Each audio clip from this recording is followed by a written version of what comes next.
What's good, YouTube? It's your boy, Bluebird Sports TV, back at y'all with another one. So, we got some great news.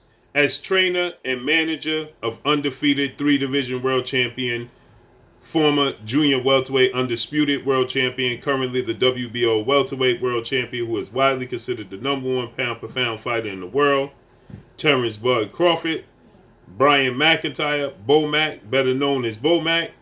He has let it be known during an interview on Terence Bailey Sr.'s podcast, On the Mic with Terence Bailey Sr., and Brian McIntyre was asked about what's the possibilities and what's going on with two-time welterweight world champion superstar boxer Showtime Shawn Porter, and Bomac stated that he has been informed, and they have been informed, that Shawn Porter indeed is activating the mandatory position, the mandatory challenge position, as he's the number one challenger and the WBO mandatory, that he's informed them that he indeed wants this fight. He is indeed activating it, and that the two sides are now starting to have a conversation and negotiate about a future showdown. So then he goes on, he was asked about how he would want Terence Crawford to fight Shawn Porter, okay? Because we know Shawn Porter, he tests you. He pushes you every second of every minute of every round. He tests you physically and mentally, okay? And we know Terence Crawford, he came up from 130, 135. So he's not even a natural welterweight. He's not a natural 147-pounder. Shawn Porter, once upon a time, he fought as high as 154, 160. Shawn Porter fought, get this, he fought former undisputed cruiserweight Oleksandr Usyk in the amateurs, and he beat Oleksandr Usyk. So Shawn Porter is a naturally bigger guy as far as weight goes and mass goes. Now, Terence Crawford is 5'8" with a 74-inch arm reach, so he has a very long arm reach. Okay, Shawn Porter is a smaller guy as far as height and stature goes. Okay, Shawn Porter is not as tall and rangy. Terence Crawford is 5'8". He'll be 34 years old September 28th. You know, so he's 33 years old currently right now, and he is considered the best fighter in the world. But he's rangy. He has a lot of power. In his last 6 fights, he stopped and knocked out every opponent he's faced in his last 6 fights. He for undisputed at junior welterweight, he knocked out Julius Ndongo. He stopped Jeff Horn when he moved up to welterweight for the WBO title. Then he stopped and knocked out Jose Benavidez in the next fight.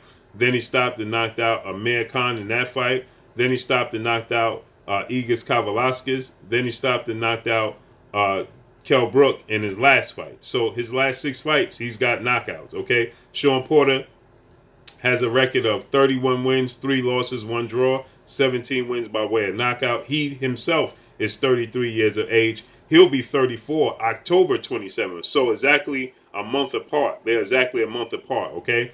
He'll be 34. He stands at 5'7" with a 69.5-inch arm reach. So Terence Crawford is going to have 4-inch arm reach advantage and a 1-inch height advantage over Shawn Porter. So with that said, you know, Bomac was asked stylistically what would be your game plan, and he says it's no point in trying to prove you're the tougher guy. We understand what Shawn Porter brings to the table. We understand Shawn Porter's skill set. We understand how Shawn Porter fights, how he likes to fight, right?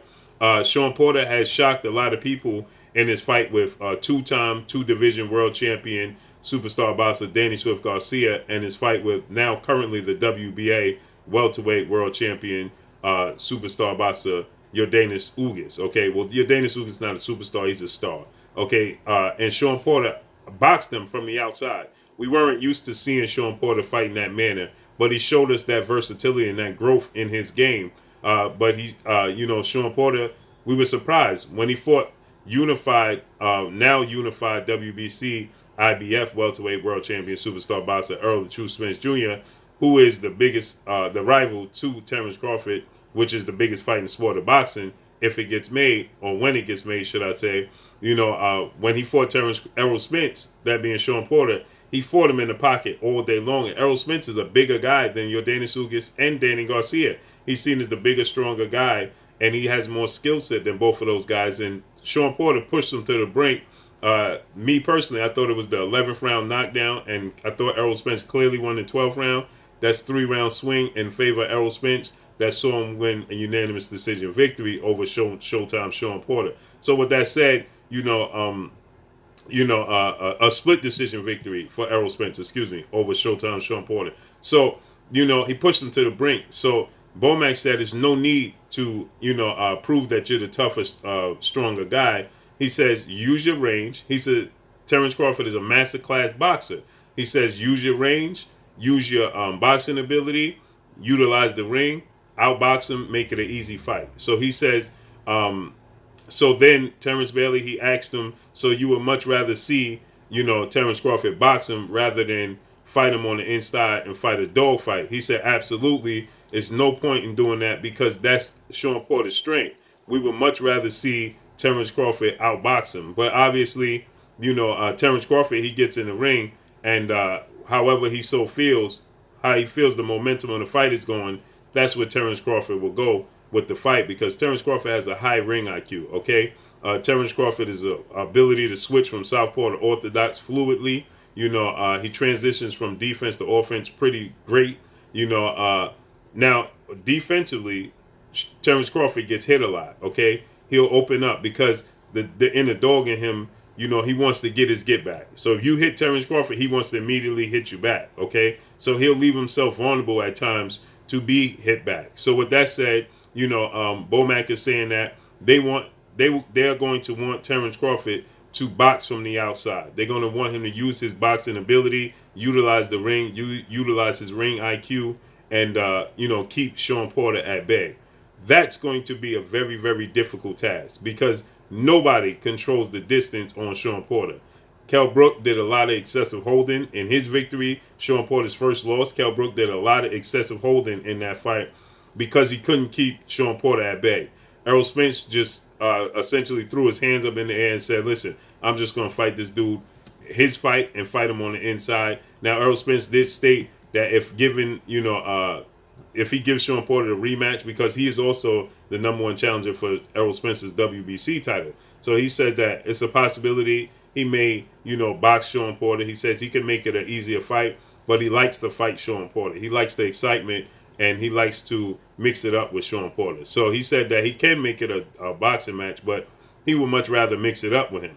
But we've yet to see Shawn Porter not impose his will, okay? With Danny Garcia, at times he started to get physical, impose his will, but he felt like his footwork, his athletic ability, and, his speed was too much for Danny Garcia, and it proved to be too much. He used the same game plan against Yordenis Ugas, was a much closer fight, but he got the victory. Shawn Porter may be the best athlete in the sport of boxing, okay?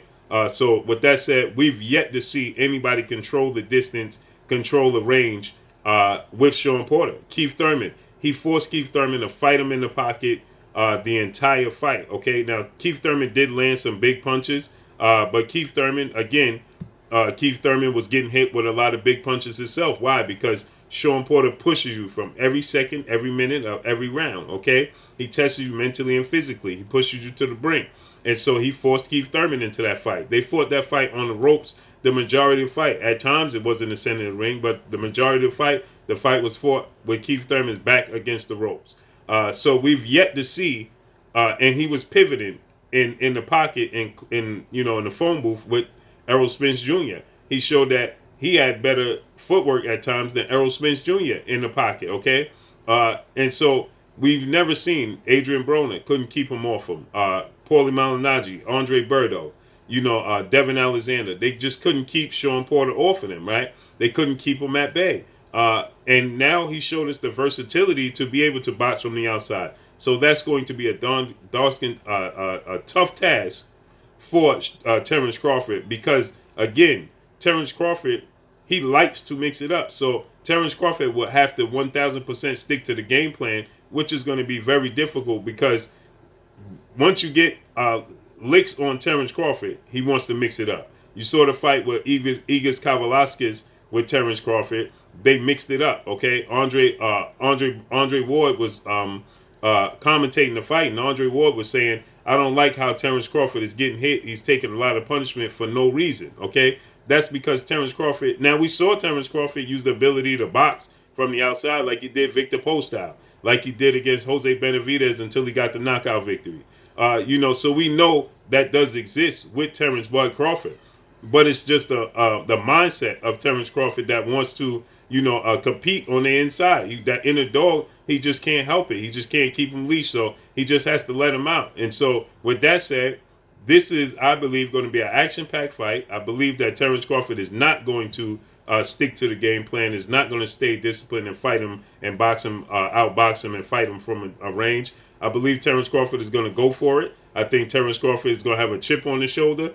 He's going to want to prove that, he's the tougher guy. He's the stronger guy. And he wants to be the first person to knock out Showtime Shawn Porter. Shawn Porter's been knocked down twice in his career, maybe 3 times. He's been knocked down by Adrian Broner. He's been knocked down by Errol Spence Jr. in their fight. So he has been knocked down, but he's never serious. Even in both of those knockdowns, Errol Spence caught him with a big clean punch and dropped him. But guess what? He recovered so quickly in his fight with Adrian Broner. It seemed like a flash knockdown. It was a beautiful hook, but it still looked like a flash knockdown because Shawn Porter recovered so quickly. So it would be truly, truly impressive to see Terence Crawford knock out or stop Shawn Porter. That would be a statement made, and I believe Terence Crawford will be looking to make that statement against Shawn Porter. That's why I don't believe Terence Crawford will fight Shawn Porter on the outside and just look to outbox him and cruise to a victory. I think he's going to want to mix it up with him. I think he's going to want to make a statement. He's going to want to be the first person to stop Shawn Porter, and he's going to make it an action-packed fight and allow Shawn Porter to have a lot of success as well in doing so. So this is going to be an action-packed fight of the year. I believe this is going to be hands down, unless we get Jamal Charlo versus David Benavidez, this will be hands down the fight of the year. So this is great news that Shawn Porter has let it be known on his podcast, the Porterweight podcast, that his number one objective is Terence Crawford. He says that he informed Al Heyman, his advisor, PBC founder, Premier Boxing Champions, and his father, manager, and trainer, Kenny Porter, that this is indeed the only fight, the only objective I have is to make this fight happen. Now, we saw one thing that's a sticking point is the fact that legendary promoter, top-ranked CEO Bob Arum, he stated that he would only guarantee a $1 million purse for Shawn Porter with some incentives on the back end. That's not going to get it done. Shawn Porter stated that, listen, I'm worth more than $1 million. That's not going to get it done. But Bob Arum did say he would allow it to go to a purse bid. And if Al Heyman won the purse bid, then so be it. So let's see how this unfolds and plays out. But this is great news and exciting news. Drop a comment in the comment section. Let me know what y'all think. Y'all already know what it is. It's your boy Blue, Blue Blood Sports TV. Hate, like, comment, and subscribe. You haven't subscribed, hit the subscribe button, hit the like button, hit the bell icon to get all the new notifications. Follow me on Instagram at Blue Blood Sports TV, all one word. Y'all already know what it is. Shout out to the entire LDBC. Shout out to New Media. Shout out to Black Media Row. Make sure you like and share these videos. That's all I got for y'all. Peace.